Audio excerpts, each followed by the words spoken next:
Pune police भरतीमध्ये विचारलेला प्रश्न बघा, 3/4 मध्ये किती मिळवावेत म्हणजेच बेरीज 4/3 येईल. ठीक आहे. मग आता काही विद्यार्थी डायरेक्ट ऑप्शनवरनं जायचा प्रयत्न करतील, असा मूर्खपणा मुळीच करायचा नाही. बघा काय दिलेलं आहे 3/4 मध्ये. मी लिहिलं पहिले 3/4 मध्ये किती मिळवावेत. किती मिळवावेत म्हणजे किती मी ह्याच्यामध्ये कोणती संख्या टाकू. किती मिळवावेत म्हणजे मी किती संख्या टाकावी की कोणती संख्या टाकावी जेणेकरून माझं उत्तर किती येईल 4/3 येईल. बस एवढंच विचारलेलं आहे. आता दुसरा कन्सेप्ट असतो किती वेळा मिळवावे. ठीक आहे. इथे किती मिळवावेत ह्याच्यामध्ये थोडंसं कन्फ्यूज होतात विद्यार्थी. किती मिळवावेत आणि किती वेळा मिळवावेत. ठीक आहे. पोरं अर्धे ह्याच्यामध्येच बेहोश होतात. काय कन्फ्युजन आहे किती वेळा मिळवावेत. ठीक आहे. आता ज्यावेळेस किती वेळा मिळवावेत त्यावेळेस तुम्हाला अजून एक संख्या दिलेली असते. कशी की 3/4 मध्ये 3/4च म्हणू शकतात की 3/4 मध्ये 3/4च किती वेळा मिळवावेत जेणेकरून उत्तर किती येईल. समजा आपण लिहूया 1 येईल.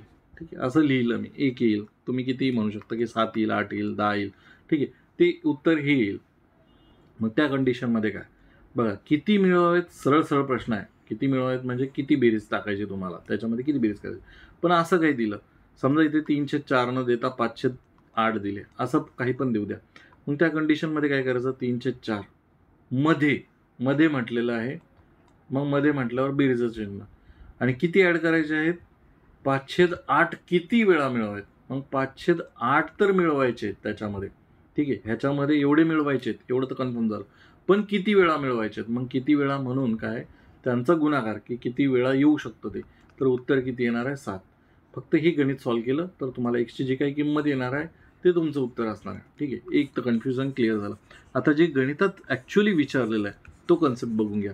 काय विचारलेलं आहे की 3/4 मध्ये किती मिळवावे. किती मिळवावे म्हणून मी डायरेक्ट लिहिलं की एक संख्या मिळवायची मला कोणती तरी जेणेकरून हे उत्तर आलं पाहिजे. मग आता आपण बेसिक नियम वापरूया की हा इथे अधिकमध्ये आहे. आपल्याला ही किंमत काढायची आहे म्हणून ही किंमत जशाल तशी ठेवली. इथली किंमत जशी होती तशी ठेवली आणि ही जी संख्या आहे इकडून काढायची आणि तिकडे पाठवायची. इथे प्लसमध्ये आहे तिकडे पाठवली मायनसमध्ये जाईल 3/4. ठीक आहे. मग आता अपूर्णांकाचे नियम काय. जोपर्यंत छेद समान होत नाही तोपर्यंत गुणाकार बेरीज वजाबाकी करायची नाही. मग गुणाकार सेम येण्यासाठी छेद सेम येण्यासाठी इथे मी 4ने गुणतो. मग अंशाला पण मला 4ने गुणावं लागेल. इथे मला 3ने गुणावं लागेल कारण की 3×4 12. मग इथे 12 येऊ शकतात. इथे मला 12 करण्यासाठी 4×3 12. इथे 3ने गुणलं तर इथे पण 3ने गुणतो. मग इथे किती झालं 4×4 16 छेदामध्ये 12 वजा 3×3 9 छेदामध्ये 12. तुम्ही काय करू शकता ह्याला उलटं काय होतं बघा 4/3 होतं वजा 3/4 केलं. हा 4 घ्या तिकडे गुणाकारामध्ये म्हणजे 4×4 16 वजा हा 3 घ्या तिकडे घ्या 3×3 9 छेदामध्ये ह्या दोघांचा गुणाकार किती आला 12. ठीक आहे. असंही करू शकता सारखंच आहे ते. मग आता 16 वजा 9 16तनं 9 वजा केले तर किती राहतात 7 राहतात आणि छेद जो आहे तो डायरेक्टच लिहायचा 12. एकच छेद झाला म्हणून डायरेक्ट लिहायचा. मग तुम्ही किती मिळवले तर ह्याच्यामध्ये एवढे मिळवले तर उत्तर 4/3 येतं. 7/12 ऑप्शन क्रमांक 1 हे तुमचं उत्तर असणार आहे. जर तुम्हाला कोणतेही गणिताचे प्रश्न असतील मला पाठवायचे असतील तर आपला हा टेलिग्राम ग्रुपचा QR कोड आहे. यावरती तुम्ही तुमचे प्रश्न मला बिंदास पाठवू शकता. आपण नाम मात्र फीस 59 रुपयामध्ये इथे मंथली मेंबरशिप चालू केलेली आहे. या मंथली मेंबरशिपचे फायदे काय तर तुम्हाला अनलिमिटेड टाईम हे व्हिडिओ बघता येऊ शकतात. म्हणजे एक जण किती वेळा एक व्हिडिओ 100 वेळाही बघू शकतो. ठीक आहे. त्याला काही रिस्ट्रिक्शन नाही.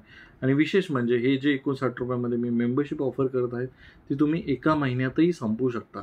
मंथली आहे एका महिन्यातही संपवू शकता. मग त्यामध्ये कोणते व्हिडिओज आहेत ते बघण्यासाठी हा QR कोड स्कॅन करा. आपलं एक WhatsApp चॅनलसुद्धा आहे. त्याला जर तुम्हाला कनेक्ट व्हायचं असेल तर तुम्ही राईट साईडचा QR कोड स्कॅन करू शकता.